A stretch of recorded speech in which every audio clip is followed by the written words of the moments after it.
ইউনূস মহাজনের প্রোপাগান্ডা সচিব বলেছেন, প্রতি বছর শিশুদের হাতে নতুন বই তুলে দেওয়ার যে বই উৎসব শেখ হাসিনা সরকার চালু করেছিল তা নাকি ছিল হাসিনা উৎসব। ঠিক আছে, ধরে নিচ্ছে সেটা ছিল হাসিনা উৎসব, কিন্তু এই উৎসবে ঘটা করে নতুন বছর শুরুর দিনে দেশের শিশু কিশোররা স্কুলের পাঠ্যপুস্তক হাতে পেয়েছে এবং নতুন বইয়ের ঘ্রাণ নিতে পেরেছে, বছর শুরু করেছে সেই ঘ্রাণ দিয়ে।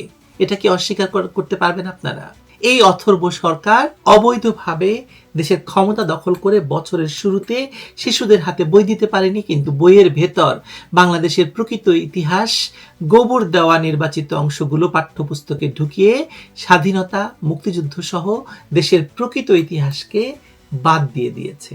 জুলাইওয়ালা আর জুলাইওয়ালিদের ইতিহাস দিয়ে বই ঠেসে ফেলেছে, আর বাদ দিয়েছে ৭ই মার্চের ভাষণ, স্বাধীনতার প্রকৃত বয়ান। ইউনেস্কোর স্বীকৃতি পাওয়া বঙ্গবন্ধুর ৭ই মার্চের ভাষণকে ইতিহাসচ্যুত করে ইউনূস হেডন দেখিয়েছে বটে, কিন্তু সেই ইতিহাসের বইটি বছরের শুরুতেই শিশু কিশোরের হাতে তুলে দিতে পারেনি বিনামূল্যে। ভাত দেওয়ার মুরদ নেই, কিল দেওয়ার গোসাই হয়েছেন ইউনূস।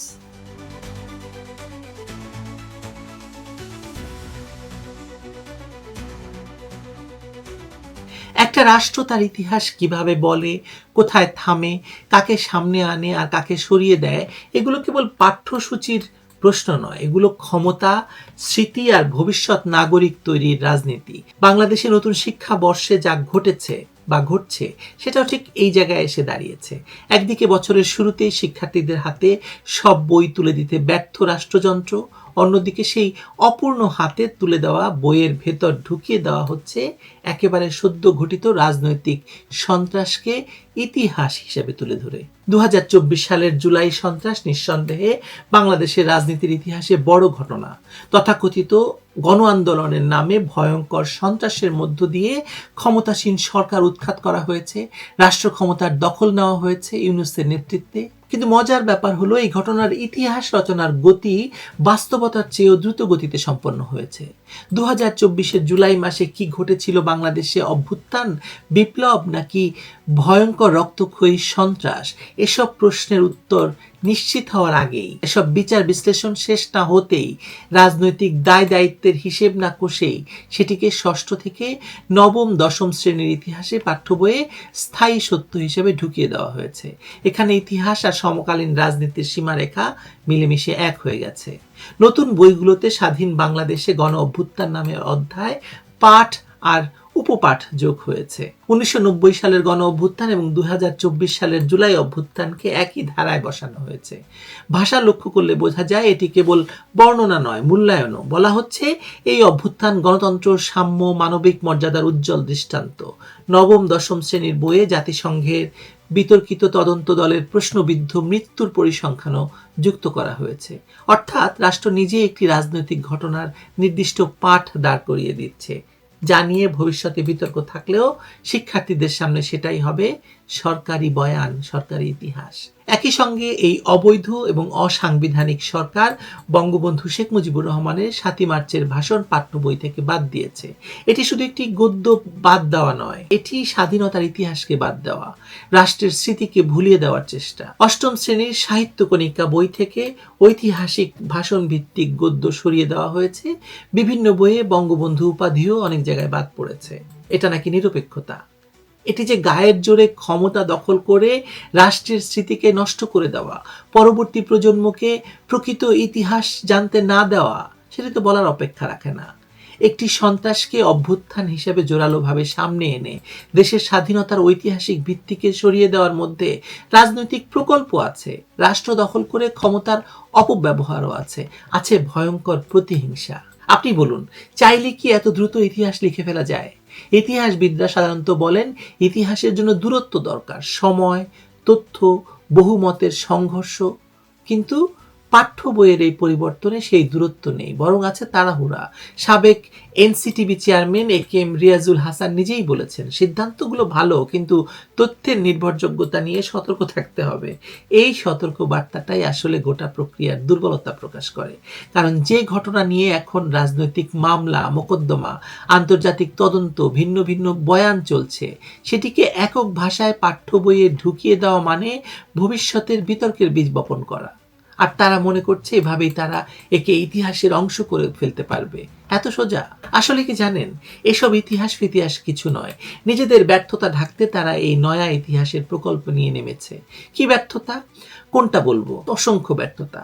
যেহেতু পাঠ্য বই নিয়ে কথা হচ্ছে, আসল বাস্তবতা হচ্ছে সরকার এখনো শিশুদের হাতে পাঠ্য বই ঠিক মতো তুলে দিতে পারেনি। 2010 সাল থেকে বিনামূল্যে পাঠ্য বই বিতরণের যে কর্মসূচি শুরু হয়েছিল তা টানা 16 বছর ধরে চলেছে।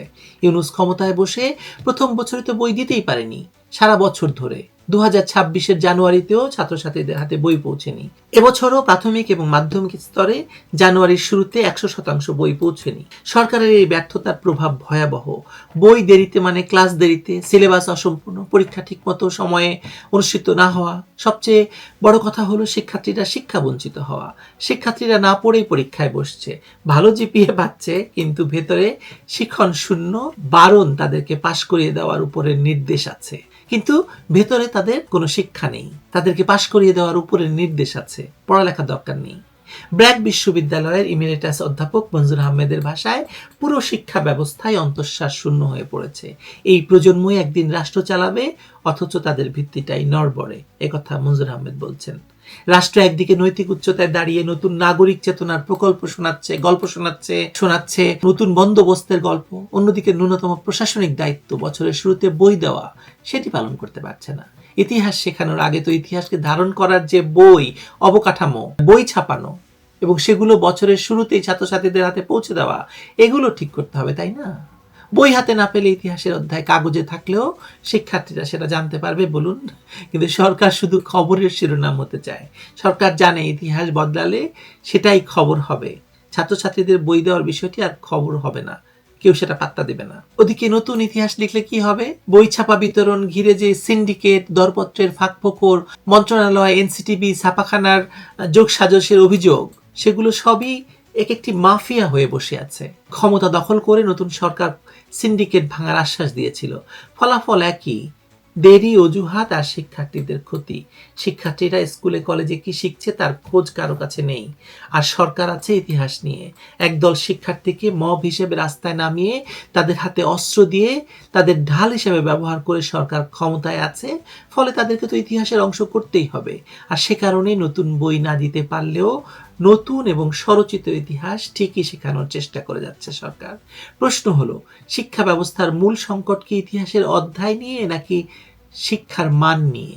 যখন ক্লাসই ঠিক মতো হচ্ছে না, শিক্ষক সংকট, ছুটি, রাজনৈতিক অস্থিরতায় শিক্ষাপঞ্জি ভেঙে পড়েছে, তখন পাঠ্য বইয়ের ভেতর নতুন রাজনৈতিক বয়ান ঢুকিয়ে দেওয়াটা কি অগ্রাধিকার হওয়া উচিত ছিল? ছিল না। কিন্তু সরকারের কি বলেন? তারা এসেছে অবৈধভাবে। অবৈধ ইতিহাসকে তারা পাঠ্যসূচিতে অন্তর্ভুক্ত করে একমুখী পাঠ্য বইয়ের ভাষা শিক্ষার্থীদেরকে মুখস্থ করাতে বাধ্য করবে। ইতিহাস আবার কি? ইতিহাস হচ্ছে রাজনীতি, আর এখন যা হচ্ছে তাতে ইতিহাসের চেয়ে রাজনীতির গন্ধ, ভয়াবহ দুর্গন্ধ ছড়াচ্ছে। সরকার এখন শিক্ষার্থীদের মনে ও মগজে সেই দুর্গন্ধ মাখাতে চাইছে। রাষ্ট্র একদিকে নতুন ইতিহাস লিখতে ব্যস্ত, অন্যদিকে বই দিতে ব্যর্থ। বই সময় মতো দিতে পারছে না, কিন্তু বইয়ের ভেতরে কি থাকবে তা নির্ধারণে তৎপর। এই অসামঞ্জস্যই সবচেয়ে বিপজ্জনক, কারণ ইতিহাসের বই শুধু অতীত শেখায় না, ভবিষ্যতের দৃষ্টিভঙ্গিও তৈরি করে। আর ভবিষ্যৎ গড়ে উঠছে অপূর্ণ বই, অসম্পূর্ণ শিক্ষা আর তাড়াহুড়ো করে লেখা মিথ্যা ইতিহাসের উপর। এই বাংলাদেশই তো আপনারা চেয়েছিলেন, তাই না? আপনারা যা চেয়েছেন তাই পেয়েছেন। সুখে থাকুন আপনারা এই বাংলাদেশ নিয়ে। ভালো থাকুন।